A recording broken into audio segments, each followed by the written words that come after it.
Benim üçün üçparçalık hakkında kısan düşünelgen adam kişilik hayatının, ameli turmuşunun mahiyetini düşüneliydi deydi. Üçparçalık hakkında kısa bu eserinin cemiyetki gözetken tesiri onun bədii kıymetinin zor derecede eşip ketken. Yani bu yer deyilib atqan üçparçalık hakkında kısa evrimler hergizmi üçparçalık tarih emas. Sengo yayın devatıdı, sengo cün demeli.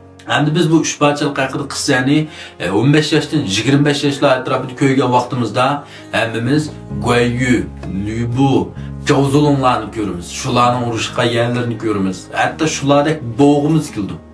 Endi bu 30-40 yaşlar kelgen vaqtda olsa biz Jogolian, Simayi, Joyu, Lusu qatarlıq danışmanlarını görürüz. Şulardaki bir akıllık, şulardaki danışman buluşunu oylayımız. Hem de 50-60 yaşlarına kirgen çoğunlardan sorsanlar, sizler yaktırıp ketmeydiğen Liubi'ni maqtaydı oblar. Sunjuanni, Simayi, muşularını gördü. Bu eserinin bədiyiligi hazırgıca bizning turmuşimizga nəhayət yaqin. Hazırkı cemiyetteki mu ictimai münasebet, kişilik münasebet, candarçılık kartinisini nəhayət eniq sezib bir alğan. Muşununla her bir adamның her bir yaş bölgede ayrım uçuraydigan hayat kısmeti, turmuş müşkülatları, beşik kıldığan her xil işlerini aldın his qılğı buldu.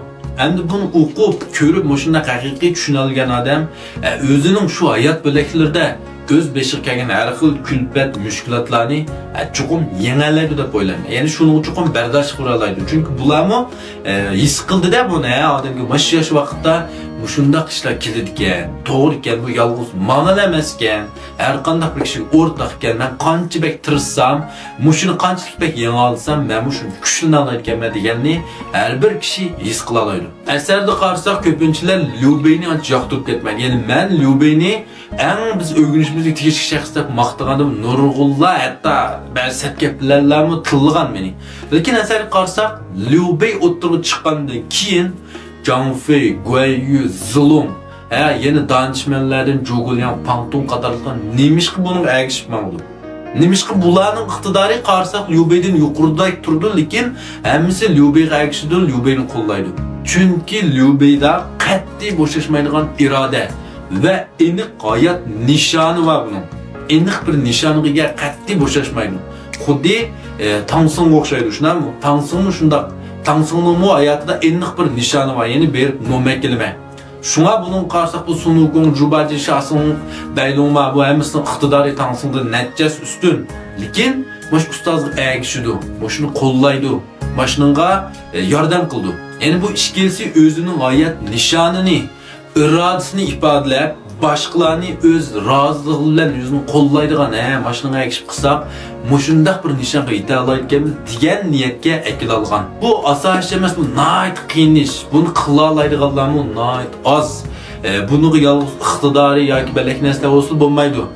Shaxsan menmu hozircha qilinmayotman mana ishni qilay debman. Yana asar qarasak, Savsovninki hikmatlari qarasak, yani mundaq bir gaplar bor. Nayt kuchlik dushmanga, kuchlik raqiblikqa vaqtda hargizmi qattiq vositalardan, yani ochchig'ingdan yoki bevosita to'qinishdan saqlanishing kerak. Yani navada amaliy kuchda, lashkarlik muajihatda sening kuching yetmasa, cho'qim uning xarakter jihati bir ojizligi bor. Ma'lum bir shu ojizligini tepib, masalan Guandu jangida shunami, ya'ni Yuanshao bilan urushqa vaqtda qarsan Yuanshaoning 70 tuman lashkari bor. Savsovning 70 tuman lashkari bor. 10 nasl farq qildi. Yani bularni aniqlamg'u bu kimning yangiligini bilgan bir jang shunami? Hamiz qilish ko'tarilgan jang hozirgidek bir qurollarni ishlatmaydi. Lekin bu yerda Savsov yani şu kalısını shiltib, yani şu ilgarlik bilan bu Yuanshaoning ko'ngildagi ojizlik, rostlikdan foydalanib uni deb tushirib, oxirida yana yuzi g'alaba qildi. Bunda bevos qattiq vos shiltib bir so'qashgan bo'lsa, aniqli yengilib qoldi. Yani Jogolianmi bu Savsovning gumonxo'rligidan foydalanib, tumanliq avarayda paxal kemar qilib o'qshig'ib oldi. Shundan nəhayət katta bir ishni qildi.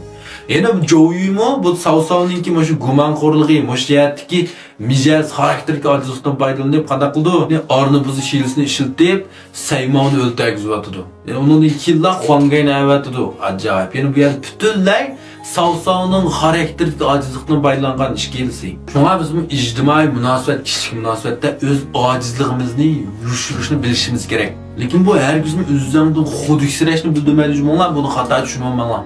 Yani aldı bilen adam özünü to'liq tushunishi kerak. Yani o'zimning qaysi jihatda ortiqchiligim bor, qaysi jihatda boshqalardan ortiqroq turman, qaysi jihatda mening kamchiligim og'ir, qaysi jihatda osonli manada ketib qo'yman deganni oldi bilan o'zini tushunishi kerak. Boshqalarni tushunishga ancha oldirmay, oldi bilan o'zini to'liq tushunib beqish kerak odam. O'zini tushungandan keyin tuzatkili bo'lgan kamchiligimizni butkul kuchimiz bilan tuzatishimiz kerak. Yani tuzatishga imkoniyat yo'q, mumkin bo'lmaydigan ba'zi kamchiliklar bo'lsa, amal va yo'shirib qilishimiz kerak. Yana mush qissadagi, masalan, Simoyi bilan Yangshu, mush ikki donishmandlar saqshunami? Yangshu hadislar nayt bilarmanlik qildi bu. Voy savsovning shundaq bir isharati qarab, voy savbegim ani deydi. Shundan yo'tilib qo'y savbegim man deydi. Bir hadis qo'y savbegim man deydi. Ay bilib bo'ldim men uni, hammani bilib turma deb oqsoqollik qilib, eng oxirida o'zing beshiga chiqdi. Lekin Simoyichu o'zin 30 yil qapas ichida oyoqning ichida turdi put degan gapga kelib 30 yil o'zini yushirib kelib eng oxirida bir qilish bilan butkul joniylikka bo'ldi. Shunga bu qissaning badiiliga nayt eshib ketdi deyishimizda biz mayli kitobni o'qiylik, o'qib qo'ymay, mayli televizor teatrini ko'raylik, ko'rgan vaqtda aytib urushqa yerlarini yoki bir qiziqarli yerlarni ko'rish emas, bularni mushundaq bir tahlil qilib, mandaqki Mavi bizning hayotimizga mandaq masalalarga o'xshaydigan, mana mandaq ishlar uchirgan deb tahlil qilib beqishimiz, yeyishib beqishimiz, o'zimizni tabiqlab beqishimiz kerak. Shundalar bu asarni texmi bek tushuna olamiz, o'zimizga foydali tarafini akla olamiz. Barchalik haqida qissadagi hayot hikmatlarining ichidan eng yeni bir yoqtirdig'im, bu hayotda mangulik do'stim bo'lmaydi, mangulik dushman bo'lmaydi. Faqat va faqat mangulik manfaat munosabatli bo'ladi.